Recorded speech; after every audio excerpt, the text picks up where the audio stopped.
Chemical bonding में आपका पुनः स्वागत है। और आज हम केमिकल बॉन्डिंग में काफ़ी छोटा लेकिन इम्पॉर्टेंट टॉपिक डिस्कस करने वाले हैं। काफ़ी छोटा टॉपिक। आइए हम टॉपिक्स की बात करते हैं। कौन क्या क्या डिस्कस करेंगे आज हम बात करेंगे हाइपोवैलेंट के बारे में। हाइपरवैलेंट क्या होता है, कोऑर्डिनेट बॉन्ड कैसे बनता है, बॉन्ड अंडर क्या होता है, और लास्ट में कुछ की पॉइंट बताएंगे। की पॉइंट एक ऐसा पॉइंट है जिसके बारे में आप अगर जान लेते हैं तो कुछ चीज़ आसान हो जाता है। ठीक है, कुछ क्वेश्चन को बनाना आसान हो जाता है। तो आज का हमारा टॉपिक क्या है, हाइपोवैलेंट, हाइपरवैलेंट, कोऑर्डिनेट बॉन्ड, बॉन्ड ऑर्डर, की पॉइंट। तो सबसे पहले हम चलते हैं हाइपोवैलेंट की तरफ। ठीक, देखिए हाइपोवैलेंट के बारे में क्या लिखा गया है। लिखा गया है when molecule contain less than 8 electrons. When molecule contain less than 8 electrons, यानी अगर किसी मॉलिक्यूल में 8 इलेक्ट्रॉन से कम है तो उस मॉलिक्यूल को हम क्या बोलेंगे, हाइपोवैलेंट। तो इसके लिए हमको कुछ एग्जाम्पल लिखना होगा। तो देखिए हम लिख रहे हैं BF3। ओके, BF3 एक ऐसा मॉलिक्यूल है जिसके पास टोटल इलेक्ट्रॉन कितने हैं, 8 से कम। इसीलिए इसे हम क्या बोलेंगे, हाइपोवैलेंट। अब कैसे कम है ये भी हम चेक करके बताएंगे, राइट। उसके बाद है AlCl3,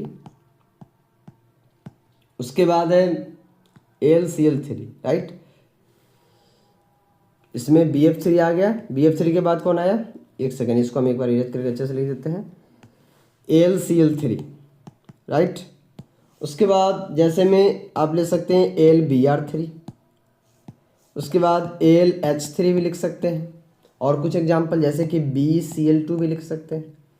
अब सवाल ये कि सर आप कह रहे हैं कि BF3 हाइपोवैलेंट है, इसके पास 8 इलेक्ट्रॉन से कम है, तो ये कैसे चेक करेंगे। तो इसके लिए आपको स्ट्रक्चर बनाना होगा। तो आप पहले ये बताइए कि बोरॉन का एटॉमिक नंबर कितना होता है, 5 होता है। 2,3, लास्ट में कितना है, 3। तो ये 3 बॉन्ड बनाएगा, यानी 3 फ्लोरीन है तो लग जाएगा 1 फ्लोरीन, 2 फ्लोरीन, 3 फ्लोरीन। क्या बोरॉन के आउटर मोस्ट में 3 से ज़्यादा इलेक्ट्रॉन है, नहीं, केवल 3 है। तो 3 इलेक्ट्रॉन लेके आया था, 3 बॉन्ड बनाने में खर्च हो गया। इसके पास कोई एक्स्ट्रा इलेक्ट्रॉन नहीं है, और 3 बॉन्ड बनाया है तो एक बॉन्ड में होता है 2 इलेक्ट्रॉन, तो 3 बॉन्ड में 6 इलेक्ट्रॉन। AlCl3 का आप देख लीजिए, एल्यूमिनियम क्या होता है, 13, 2, 8, 3, लास्ट में कितना, 3, यानी ये 3 बॉन्ड बनाएगा। Cl3 है तो एक Cl ऊपर, एक यहाँ, एक यहाँ, 3 बॉन्ड बना लिया। एक बॉन्ड में 2 इलेक्ट्रॉन, तो 3 बॉन्ड में 6 इलेक्ट्रॉन। इसके पास एक्स्ट्रा, Al के पास कोई इलेक्ट्रॉन नहीं है। अब आप AlH3 पे आ जाइए, सब एक जैसा है। एल्यूमिनियम है, 3 बॉन्ड बनाएगा, हाइड्रोजन तो एक ही बॉन्ड बनाता है, यहाँ पर आ जाएगा। ये जो BrClF है ये सब एक एक बॉन्ड बनाता है जनरली, तो यहाँ पर AlH3 हो गया। BeCl2 को देख लीजिए आप, बेरिलियम देखिए, बेरिलियम होता है 4, एटॉमिक नंबर 4 होता है ना, 2,2, लास्ट में कितना है, 2। तो ये 2 ही बॉन्ड बना सकता है, तो एक साइड इधर आ जाएगा क्लोरीन, एक साइड इधर। तो इसके पास कितना इलेक्ट्रॉन है, 4 ही इलेक्ट्रॉन है। तो सब में आप चेक कीजिए 8 से कम इलेक्ट्रॉन है, इसका मतलब ये सभी कैसे हैं, हाइपोवैलेंट। तो क्या आपको हाइपोवैलेंट समझ में आया। नेक्स्ट हम चलते हैं किसके तरफ, हाइपरवैलेंट। लिखा हुआ है when molecule contain more than 8 electrons. अगर 8 इलेक्ट्रॉन से ज़्यादा होगा तो उसको बोलेंगे हाइपरवैलेंट। तो इसका भी तो एग्जाम्पल करना होगा। तो देखिए पहला एग्जाम्पल है SF4, राइट। दूसरा एग्जाम्पल है SF6, तीसरा है ClF3, राइट। उसके बाद है IF5, फिर है IF7। ध्यान से देखिए, हम आपको बताना चाहते हैं कि जो सल्फर है, आप सल्फर का एक बार इलेक्ट्रॉनिक कंफर्मेशन ध्यान लाइए, कितना होता है, एटॉमिक नंबर 16 होता है ना, 2, 8, 6, लास्ट में कितना, 6। ये मैक्सिमम 6 बॉन्ड बना सकता है। मैक्सिमम कितना बना सकता है, 6 बॉन्ड। तो सल्फर आ गया, 6 बॉन्ड बनाना है इसको। लेकिन फ्लोरीन कितना है, 4, तो 4 फ्लोरीन तो इसमें लगेगा ना। आप किसी भी तरीके से कर सकते हैं, अभी आपको स्ट्रक्चर का टोटल आइडिया तो नहीं है ना कैसे बनाया जाता है। तो 1 फ्लोरीन, 2 फ्लोरीन, 3, 4 फ्लोरीन। लेकिन इसके पास इलेक्ट्रॉन कितना था, लास्ट सेल में 6, तो 4 इलेक्ट्रॉन की मदद से ये 4 बॉन्ड बना लिया, तो 2 इलेक्ट्रॉन बच गया ना, 2 इलेक्ट्रॉन बच गए। अब बताइए एक बॉन्ड में कितना इलेक्ट्रॉन, 2, 4 बॉन्ड है तो 4 2 8, और 2 इलेक्ट्रॉन ये, तो टोटल कितना इलेक्ट्रॉन, 10 इलेक्ट्रॉन। SF6 में आ जाइए, S के पास 6 इलेक्ट्रॉन है आउटर मोस्ट शेल में, 6 बॉन्ड बना सकता है। इसमें F फ्लोरीन जो है ये भी 6 ही है, यानी कि 6 बॉन्ड 6 फ्लोरीन के साथ बना लेगा, राइट। तो 6 बॉन्ड बनाएगा, तो बताइए एक बॉन्ड में कितना इलेक्ट्रॉन, 2, तो 6 बॉन्ड में 12 इलेक्ट्रॉन, यहाँ पर 12 इलेक्ट्रॉन।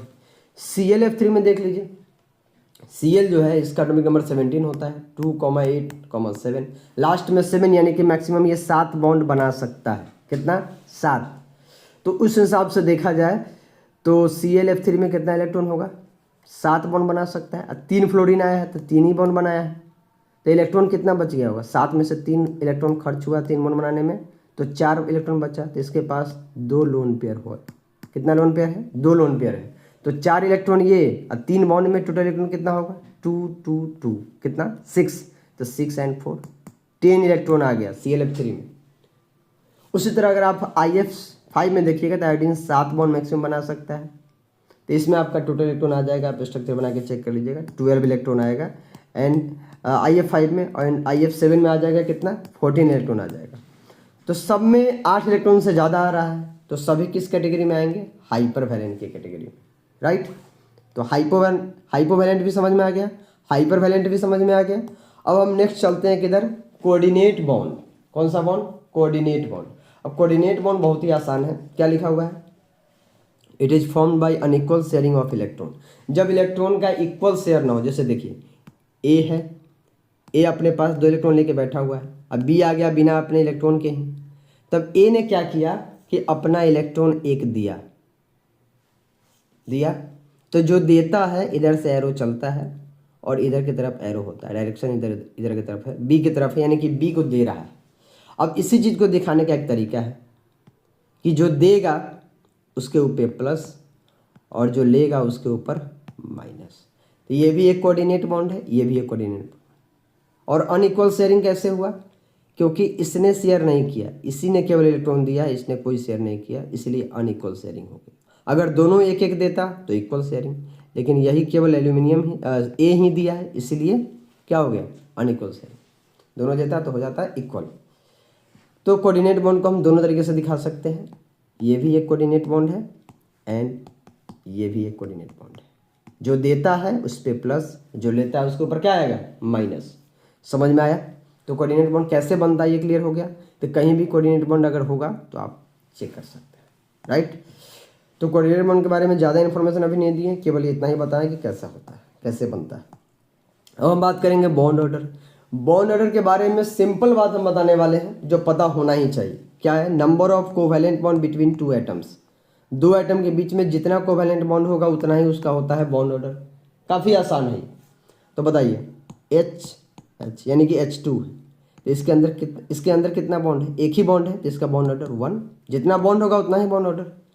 O2 वो 2 बॉन्ड बनाता है, इसमें कितना बॉन्ड है, 2 बॉन्ड है, तो इसका बॉन्ड ऑर्डर कितना हो जाएगा, यहाँ पर हम लिख रहे हैं बॉन्ड ऑर्डर कितना हो जाएगा, 2। अगर आपसे कहे कि N2 का भाई बताओ, तो नाइट्रोजन 3 बॉन्ड बनाता है, कितना बॉन्ड है दोनों के बीच में, 3 बॉन्ड है, इसीलिए इसका बॉन्ड ऑर्डर 3। यानी number of covalent bond between 2 atoms, और 2 एटम के बीच में जितना बॉन्ड होगा वही क्या हो जाएगा, बॉन्ड ऑर्डर। तो बॉन्ड ऑर्डर निकालना भी क्या है, आसान है। कुछ और तरीके भी होते हैं बॉन्ड ऑर्डर के, लेकिन उसके बारे में हम फिर कभी बात करेंगे। फिलहाल हम जो सिंपल मेथड है वो हम बताएं। नेक्स्ट हम बात करते हैं, लास्ट में आ गए हैं, अब हम बात करेंगे की पॉइंट, काफ़ी इंपॉर्टेंट है।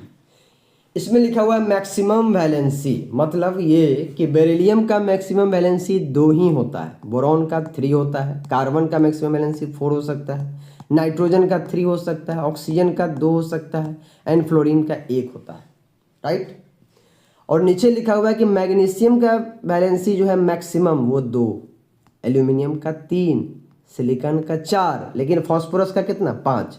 अब देखिए नाइट्रोजन के नीचे ही पीरियोडिक टेबल में फास्फोरस है, लेकिन इसका मैक्सिमम 3 है, इसका कितना है, 5, सल्फर का 6, क्लोरीन का 7। ये आपको याद रखना है कि magnesium 2, aluminium 3, silicon 4, phosphorus 5, sulphur 6, chlorine 7, right. ये है मैक्सिमम वैलेंसी। अब इसमें कुछ खास ये बताने वाले हैं कि वास्तव में कोई उतना ही बॉन्ड बनाता है जितना उसका वैलेंसी होता है मैक्सिमम।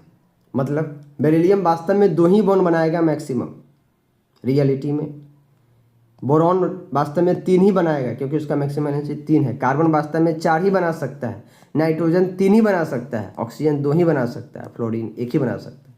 लेकिन फिर आपके मन में विचार आएगा सर कभी कभी आप ऑक्सीजन को 3 बॉन्ड बना देते हैं और उसके ऊपर प्लस लिख देते हैं, ऐसा कैसे हो जाता है? तो देखिए, अब जैसे फास्फोरस है ना, तो फास्फोरस का मैक्सिमम वैलेंसी कितना है? 5। तो ये 5 बॉन्ड बना सकता है मैक्सिमम। जो वास्तविक बॉन्ड है, कोवैलेंट बॉन्ड जो होता है वो 5 ही ये बनाएगा। सल्फर 6 बनाएगा, क्लोरीन 7। लेकिन अगर कभी ऐसा हो कि कोई औकात से ज़्यादा बॉन्ड बना लिया, तो उस बॉन्ड को हम नॉर्मल बॉन्ड नहीं कहेंगे, उसे हम कहेंगे कोऑर्डिनेट बॉन्ड। जैसे नाइट्रोजन 3 ही बनाता है, लेकिन अगर कभी 4 बना रहा है तो तीनों बॉन्ड जो है ये सिंपल बॉन्ड है, लेकिन एक बॉन्ड इसमें कोऑर्डिनेट। क्या है? कोऑर्डिनेट। तो ये आपको याद रखना है कि मैक्सिमम वैलेंसी जितना होता है उतना ही कोई बॉन्ड बना सकता है। अगर उससे कोई ज़्यादा बना रहा है तो वो सिंपल बॉन्ड नहीं है, वो है कौन सा बॉन्ड? Coordinate bond. राइट, समझ में आया? कोई दिक्कत? जैसे आपको पता है कि बोरॉन 3 बनाता है, लेकिन कभी आपको दिखे कि नहीं भाई बोरॉन तो 4 बना रहा है यहाँ पे, तो इसका मतलब इसमें से किसी एक को क्या होना पड़ेगा? Coordinate bond. इसमें इसका मतलब हुआ कि एक इसमें कोऑर्डिनेट है, अब बाकी 3 सिंपल बॉन्ड है। ठीक, तो कोई भी एटम मैक्सिमम उतना ही बॉन्ड बनाता है जितना उसका मैक्सिमम बैलेंसी होता है। राइट, तो आपको मैक्सिमम बैलेंसी ध्यान रखना है दोनों ही केस में।